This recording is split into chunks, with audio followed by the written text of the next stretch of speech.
Dear students, ഇന്ന് നമ്മൾ revision സെഷനിൽ നമ്മൾ ഡിസ്കസ് ചെയ്യുന്നത് ഫോർത്ത് മൊഡ്യൂളാണ്, മെറ്റൽസ് ആൻഡ് അലോയ്സ് എന്നുള്ള മൊഡ്യൂളാണ്. അപ്പോൾ വളരെ കുറച്ച് കാര്യങ്ങൾ മാത്രമേ ഉള്ളൂ ഇതിൽ പഠിക്കാനുള്ളൂ, വളരെ സിമ്പിൾ ആണ്. അതുകൊണ്ട് തന്നെ ഈ മൊഡ്യൂള് അത് സ്കിപ്പ് ചെയ്യാണ്ട് പഠിച്ചിട്ട് തന്നെ പരീക്ഷയ്ക്ക് പോവാം.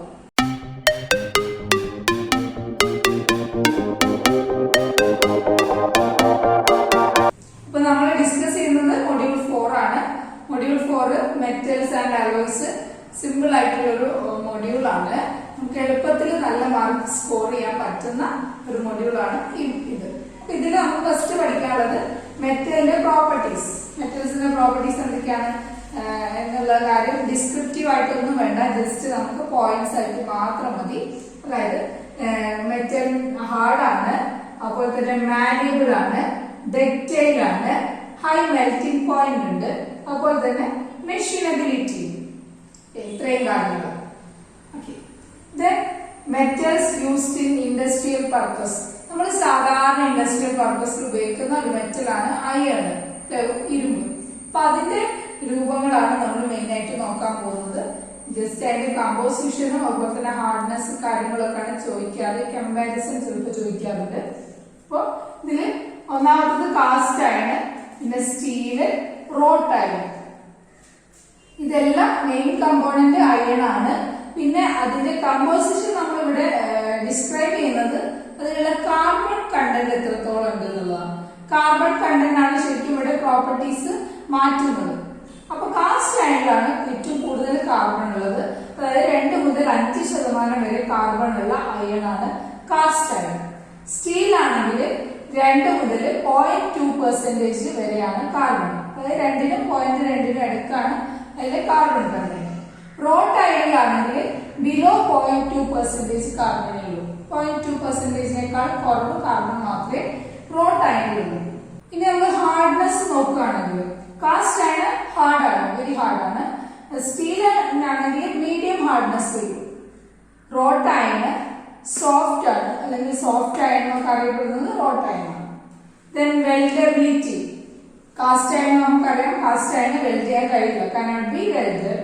ആൻഡ് സ്റ്റീല് വെൽഡ് ചെയ്യാൻ പക്ഷെ ഡിഫിക്കൽട്ട് ആണ്, that is welded with difficulty. Wrought iron ആണെങ്കിൽ വെൽഡബിൾ ആണ്, വെൽഡ് ചെയ്യാൻ പറ്റും. അപ്പൊ ഈ അയണ് പല രൂപത്തിലേക്കാക്കുന്ന സ്റ്റേജില് അല്ലെങ്കിൽ അതിന്റെ റിഫൈനിങ്ങിലൊക്കെ സ്റ്റേജില് അതിൽ ചില impurities കടന്നുകൂടും.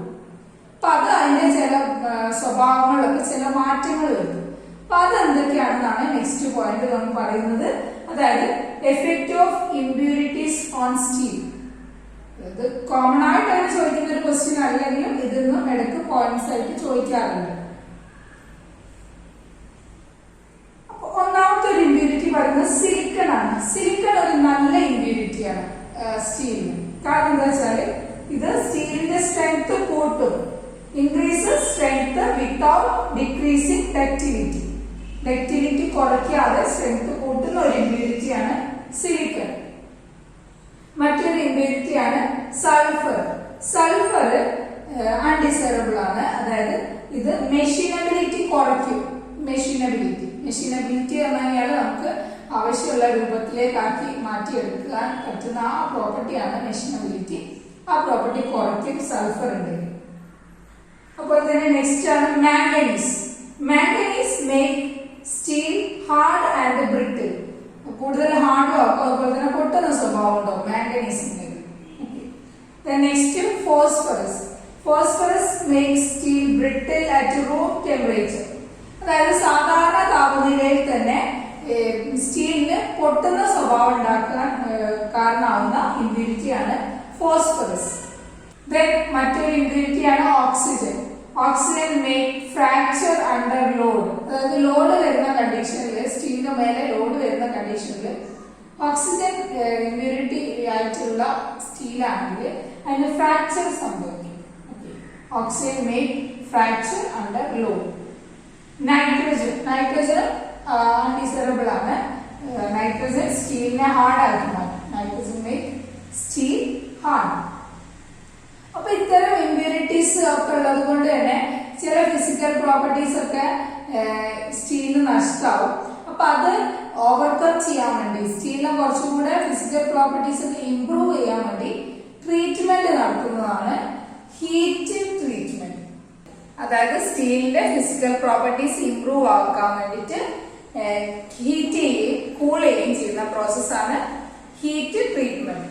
Heating and cooling under controlled condition, അതാണ് ഹീറ്റ് ട്രീറ്റ്മെന്റ്. ചില സ്പെഷ്യൽ കണ്ടീഷൻ കൊടുത്തിട്ട് ചൂടാക്കുകയും തണുപ്പിക്കുകയും ചെയ്യും. അത് നമുക്ക് 4 പ്രോസസ്സ് പഠിക്കാണ്ട് വെരി വെരി ഇമ്പോർട്ടന്റ് ആണ്. എന്തായാലും പല ഏരിയയിലായിട്ട് പല പാർട്ട്, എ പാർട്ടിലും ബി പാർട്ടിലും സി പാർട്ടിലും ഒക്കെ ആയിട്ട് ക്വസ്റ്റ്യൻ വരുന്ന ഒരു ഏരിയയാണ് ഹീറ്റ് ട്രീറ്റ്മെന്റ്. അപ്പൊ ഹീറ്റ് ട്രീറ്റ്മെന്റ് പറഞ്ഞു കഴിഞ്ഞാൽ heating and cooling under controlled condition. ഇതിൽ ഒന്നാമത്തെ പ്രോസസ്സ് അല്ലെങ്കിൽ ഒരു ടൈപ്പ് പ്രോസസ് ആണ് അനീലിംഗ്. അനീലിംഗ് എന്ന് പറഞ്ഞു കഴിഞ്ഞാല് heating up to high temperature and cooling slowly. അതായത് വെരി ഹൈ ടെമ്പറേച്ചർ വരെ ചൂടാക്കുക, എന്നിട്ട് സാവധാനം തണുപ്പിക്കുക. ആ പ്രോസസ്സാണ് അനീലിംഗ്. മറ്റൊരു ഹീറ്റ് ട്രീറ്റ്മെന്റ് പ്രോസസ്സാണ് ക്വഞ്ചിങ്. ക്വഞ്ചിങ് എന്ന് പറഞ്ഞാൽ steel is heated up to red hot. അതായത് നമ്മൾ അനീലിംഗിൽ ചൂടാക്കിയതിനേക്കാൾ കുറച്ചുകൂടെ ഒരു 200 ഡിഗ്രി ഒക്കെ കൂടുതൽ ചൂടാക്കുക, റെഡ് ഹോട്ട് ആവുന്നവരെ ചൂടാക്കുക. And cooled suddenly by dipping into water or oil.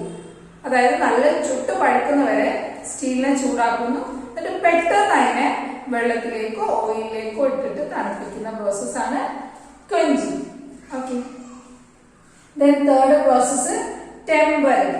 Tempering എന്ന് പറഞ്ഞു കഴിഞ്ഞാൽ quenched steel is heated up to 550 Kelvin and cooled slowly. Quenching നടത്തിയ സ്റ്റീലിനെ വീണ്ടും 550 കെൽവിൻ വരെയൊക്കെ ചൂടാക്കുക, എന്നിട്ട് സാവധാനം തണുപ്പിക്കുന്ന പ്രോസസ്സാണ് ടെമ്പറിംഗ്. ദെൻ നാലാമത്തത് നൈട്രൈഡിംഗ്. നൈട്രൈഡിംഗ് ചെയ്ത് കഴിഞ്ഞാൽ steel is heated up to 820 kelvin. 820 kelvin വരെ സ്റ്റീലിനെ ചൂടാക്കുക. കണ്ടീഷൻ ഉണ്ട്, in an atmosphere of ammonia gas for a long time. അതായത് അമോണിയ ഗ്യാസിന്റെ അറ്റ്മോസ്ഫിയറിൽ സ്റ്റീലിനെ ഒരുപാട് സമയം ചൂടാക്കുന്ന പ്രോസസ്സാണ് നൈട്രൈഡിംഗ്. അനീലിംഗ് നടക്കുന്നത് സ്റ്റീലിനെ സോഫ്റ്റ് ആക്കാൻ വേണ്ടിയാണ്, സോഫ്റ്റ് ആൻഡ് ഡക്റ്റിലിറ്റി കൂട്ടാനൊക്കെ വേണ്ടിയാണ്. ക്വഞ്ചിങ് നടത്തി കഴിഞ്ഞാൽ സ്റ്റീല് ഹാർഡും ബ്രിട്ടിലും ആവും. ഹാർഡ്നെസ് കൂടും, അതുപോലെ തന്നെ ബ്രിട്ടിൽനെസ്സും കൂടും. അപ്പൊ അങ്ങനെ ബ്രിട്ടിൽനെസ് കൂടി കഴിഞ്ഞാല് പല കാര്യങ്ങൾക്ക് ഉപയോഗിക്കാൻ പറ്റില്ല. അതുകൊണ്ടാണ് പിന്നെ ടെമ്പറിംഗ് നടത്തുന്നത്. ടെമ്പറിംഗ് നടത്തി കഴിഞ്ഞാല് സ്റ്റീല് ഹാർഡ്നെസ് ഉണ്ടാവുമെങ്കിലും ബ്രിട്ടിൽനെസ് കുറയും. നൈട്രൈഡിംഗ് ചെയ്ത് കഴിഞ്ഞാൽ സ്റ്റീലിന്റെ പുറത്ത് ഒരു കോട്ടിങ് വരും. ആ കോട്ടിങ് ഉള്ളത് കൊണ്ട് കൊറോഷൻ ഒക്കെ റെസിസ്റ്റ് ചെയ്യാൻ സ്റ്റീലിന് സാധിക്കും. അപ്പൊ ഇതാണ് 4 പ്രോസസ്. ആ പ്രോസസ് ഇതെങ്ങനെ തന്നെ പഠിക്കണം, വെരി വെരി ഇമ്പോർട്ടന്റ് ആണ്. അപ്പൊ ഇത്രയും കാര്യങ്ങളാണ് നമുക്ക് മെറ്റൽസിനെ കുറിച്ചുള്ള സെഷനിൽ പഠിക്കാനുള്ളത്. മെറ്റൽസിനെ കുറിച്ച് ഇത്രയും കാര്യങ്ങളാണ് പഠിക്കാനുള്ളത്. മെറ്റലിന്റെ പ്രോപ്പർട്ടീസ്, ഇൻഡസ്ട്രിയൽ മെറ്റൽസിന്റെ ആ കമ്പോസിഷൻ ഒക്കെ വരുന്ന ഈ ഒരു ബോക്സ്, അതുപോലെ തന്നെ effect of impurities on steel, heat treatment, ഇത്രയും കാര്യങ്ങളാണ് മെറ്റൽസിൽ നമുക്ക് പഠിക്കുന്നത്. അലോയ് അല്ലെ, അലോയ് എന്ന് പറഞ്ഞു കഴിഞ്ഞാല് mixture of 2 or more elements and one of them should be a metal. 2 കൂടുതൽ എലമെന്റ്സിന്റെ ഒരു മിക്സ്ചർ ആണ്, അതിൽ ഒന്നെങ്കിലും ഒരു മെറ്റൽ ആവുന്നു. അതാണ് അലോയിന്റെ definition. Mixture of 2 or more elements and one of them should be a metal. The purpose of making alloy, എന്തിനു വേണ്ടിയാണ് അലോയ് ആക്കി മാറ്റുന്നത്? That is to increase corrosion resistance. Corrosion resistance കൂടാൻ, അതായത് ലോഹനാശനം തടയുന്ന സ്വഭാവം കൂടാൻ വേണ്ടി. അതുപോലെ തന്നെ ടു ഡിക്രീസ് മെൽറ്റിംഗ് പോയിന്റ്. സാധാരണ മെറ്റൽസിന്റെ മെൽറ്റിംഗ് പോയിന്റ് കൂടുതലാണ്, അത് കുറയ്ക്കാൻ വേണ്ടി നമ്മൾ അലോയ് ആക്കി മാറ്റുന്നത്. To change chemical reactivity, chemical റിയാക്ടിവിറ്റിയുടെ സ്പീഡിനെ ചേഞ്ച് വരുത്താൻ വേണ്ടി. അതുപോലെ തന്നെ to modify colour, colour modify ചെയ്യാൻ വേണ്ടി. ഇമ്പോർട്ടന്റ് ആണ്. അതുപോലെ തന്നെ കോമൺ ആയിട്ട് നമ്മൾ ഉപയോഗിക്കുന്ന ഒരു 4 അലോയ്, അതിന്റെ കമ്പോണൻസ്, അതിന്റെ യൂസസ്. ഒന്നാമത്തത് ബ്രാസ് ആണ്. ബ്രാസിന്റെ കമ്പോണൻസ് കോപ്പറും സിങ്കും ആണ്. കോപ്പർ ആൻഡ് സിങ്ക് ഇത് ഉപയോഗിക്കുന്നത് ഫോർ മേക്കിംഗ് യൂട്ടൻസിൽസ്, പാത്രങ്ങൾ ഉണ്ടാക്കാൻ. അതുപോലെ തന്നെ ഫോർ മേക്കിംഗ് മെഷീനറി പാർട്സ് ഉണ്ടാക്കാൻ ബ്രാസ് ഉപയോഗിക്കുന്നു. ദെൻ ബ്രോൺസ് കമ്പോണൻസ് കോപ്പറും ടിന്നും ആണ്. കോപ്പർ ആൻഡ് ടിന്ന് ഇത് ഉപയോഗിക്കുന്നത് മെഡൽസ് ഉണ്ടാക്കാന്, കോയിൻസ് ഉണ്ടാക്കാന്, സ്റ്റാച്യു ഉണ്ടാക്കാനൊക്കെയാണ് ബ്രോൺസ് ഉപയോഗിക്കുന്നത്. മറ്റൊരു അലോയാണ് ഡുറാലുമിൻ. ഡുറാലുമിനിലെ component aluminium, copper, manganese, magnesium. Duralumin main ആയിട്ട് ഉപയോഗിക്കുന്നത് എയ്റോപ്ലെയിൻ പാർട്സ് ഉണ്ടാക്കാൻ വേണ്ടിയിട്ടാണ്. Used for making aeroplane parts. Then നാലാമത്തത് സോൾഡറിലെ കമ്പോണന്റ് ലെഡും ടിന്നും ആണ്. Pb and Sn. ഇത് ഉപയോഗിക്കുന്നത് ഫോർ സോൾഡറിങ്ങിന് വേണ്ടി ഉപയോഗിക്കുന്ന അലോയിയാണ് സോൾഡർ. ഓക്കെ, അപ്പൊ ഈ 4 അലോയിനെ പറ്റിയാണ് നമുക്ക് പഠിക്കാനുള്ളത്, അതിന്റെ കമ്പോണന്റും അതിന്റെ യൂസസും. ഓക്കെ, അലോയ് പ്രിപ്പറേഷനിലെ കൺവെൻഷണൽ ആയിട്ട് ഉപയോഗിക്കുന്ന മെത്തേഡാണ് ഫ്യൂഷൻ മെത്തേഡിൽ നമ്മൾ അലോയിലെ കമ്പോണൻസ് ഒരു മെൽറ്റിംഗ് പോട്ടിൽ വെച്ചിട്ട് നന്നായിട്ട് ഹീറ്റ് ചെയ്യും. അതിനെ നന്നായി മിക്സ് ചെയ്തിട്ട് സ്റ്റിർ ചെയ്യാൻ നമ്മൾ ഗ്രാഫൈറ്റ് റോഡ് ഉപയോഗിച്ച് സ്റ്റിർ ചെയ്തിട്ട് നന്നായി മെൽറ്റ് ചെയ്ത് സ്റ്റിർ ചെയ്ത് തണുപ്പിച്ചിട്ടാണ് നമുക്ക് അലോയ് കിട്ടുന്നത്. That is the alloy is fused in a refractory brick lined melting pot. Refractory bricks കൊണ്ട് ലൈൻ ചെയ്ത മെൽറ്റിംഗ് പോട്ടിലാണ് ഈ അലോയ് പ്രിപ്പയർ ചെയ്യുന്നത്. And the components with higher melting point are added first, then the components with lower melting point added. അതായത് high melting point ഉള്ള components ആദ്യം add ചെയ്യും. നമ്മൾ എന്ത് ഫുഡ് പ്രിപ്പയർ ചെയ്യണമെങ്കിൽ വരെ കൂടുതൽ വേവുള്ള സാധനങ്ങൾ ആദ്യം ആഡ് ചെയ്യില്ലേ, അതേപോലെ തന്നെ അലോയ് പ്രിപ്പറേഷനിലും ഹയർ മെൽറ്റിംഗ് പോയിന്റ് ഉള്ള കമ്പോണൻസ് ആദ്യം ആഡ് ചെയ്യും. Then the components with the lower melting point are added. Then the mix is stirred thoroughly with a graphite rod. Graphite rod ഉപയോഗിച്ച് നന്നായിട്ട് സ്റ്റിർ ചെയ്യും. അപ്പൊ ഇങ്ങനെ ഇതൊക്കെ മിക്സ് മെൽറ്റ് ആയി കഴിഞ്ഞാൽ some carbon powder is spread over the surface, അല്ലെങ്കിൽ spread over the melt. ഈ ഇതിന്റെ മെൽറ്റിന്റെ മേലെ കുറച്ച് കാർബൺ പൗഡർ സ്പ്രെഡ് ചെയ്യും ടു പ്രിവെന്റ് അറ്റ്മോസ്ഫിയറിക് ഓക്സിഡേഷൻ. അറ്റ്മോസ്ഫിയറായിട്ട് കോണ്ടാക്ട് വരുന്ന ഭാഗമാണ്, അതുകൊണ്ട് അറ്റ്മോസ്ഫിയറിക് ഓക്സിഡേഷൻ പ്രിവെന്റ് ചെയ്യാൻ വേണ്ടിയിട്ട് some carbon powder is spread over the melt. And then the mix is allowed to cool slowly and we get the alloy. ഇങ്ങനെ നന്നായിട്ട് melt ചെയ്ത് stir ചെയ്തിട്ട് കുറച്ച് സമയം കൂൾ ചെയ്യാൻ വെക്കും. അങ്ങനെ നമുക്ക് അലോയ് കിട്ടും. Okay, that is the alloy is prepared in a refractory brick lined melting pot. The components with the higher melting point are added first, then the components with the lower melting point are added. The mix is stirred thoroughly with a graphite rod. Some carbon powder is spread over the melt to prevent atmospheric oxidation. Then the mix is allowed to cool slowly and we get the alloy. ഇതാണ് fusion method. Okay, ഇതിന്റെ diagram മാത്രമായിട്ടും എക്സാമിന് ചോദിച്ചിട്ടുണ്ട്. അപ്പൊ ഇത് diagram ഒക്കെ ഒന്ന് ശരിക്കും നോക്കി വെക്കാം. ഓക്കെ, നെക്സ്റ്റ് ആണ് പൗഡർ മെറ്റലർജി. പൗഡർ മെറ്റലർജി എന്ന് കഴിഞ്ഞാൽ production of articles from metal powder.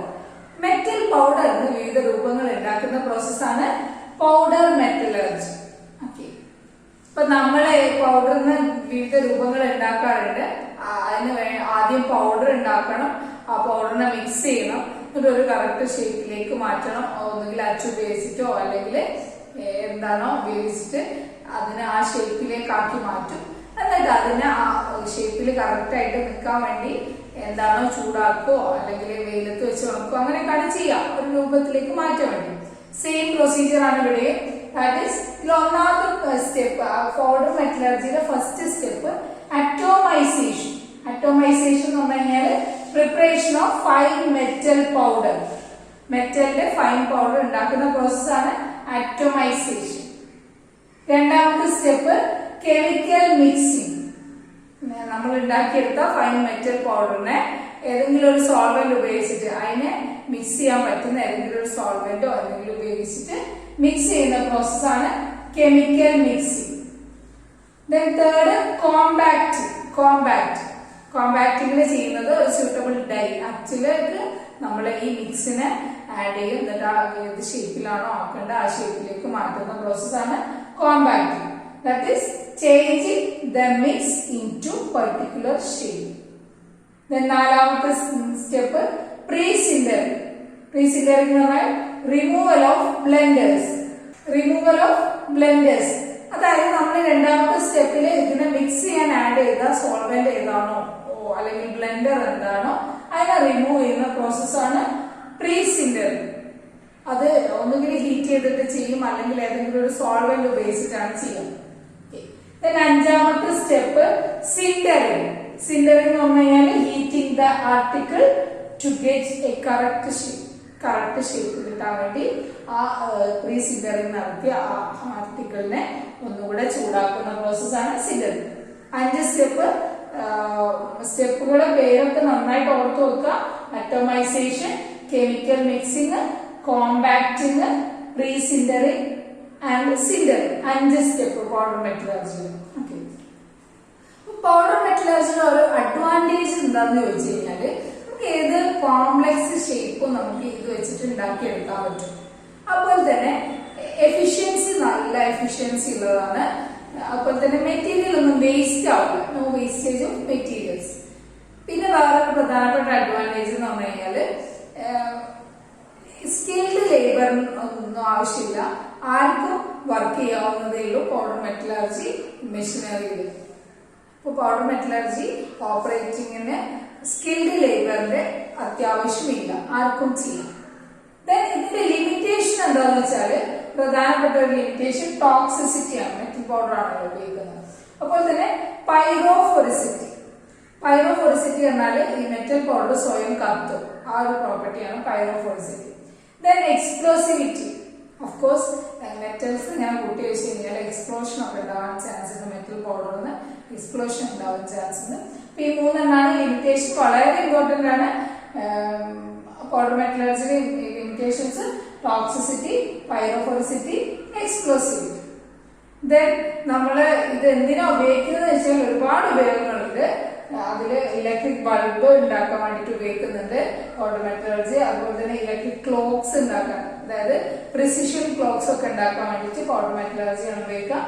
Swing machines ഉണ്ടാക്കാന്, നീഡിൽസ് ഉണ്ടാക്കാന്, അങ്ങനെ കോംപ്ലക്സ് ഫോംസ് ഏത് ഉണ്ടാക്കാനും നമുക്ക് എന്ത് ഉപയോഗിക്കാം? പൗഡർ മെറ്റലർജി ഉപയോഗിക്കാം. അപ്പൊ ഇത്രയും കാര്യങ്ങളാണ് നമുക്ക് അലോയ് എന്നുള്ള പാർട്ടിൽ ഉള്ളത്. അപ്പൊ ഈ ചാപ്റ്ററിന്റെ പ്രത്യേകത എന്ന് പറഞ്ഞാൽ വളരെ കുറച്ച് കാര്യങ്ങളെ പഠിക്കാനുള്ളൂ. അതുകൊണ്ട് നിർബന്ധമായിട്ടും മെറ്റൽസ് ആൻഡ് അലോയ്സ് എന്നുള്ള ടോപ്പിക് നോക്കിയിട്ട് മാത്രം പരീക്ഷയ്ക്ക് പോവാം. Okay, thank you.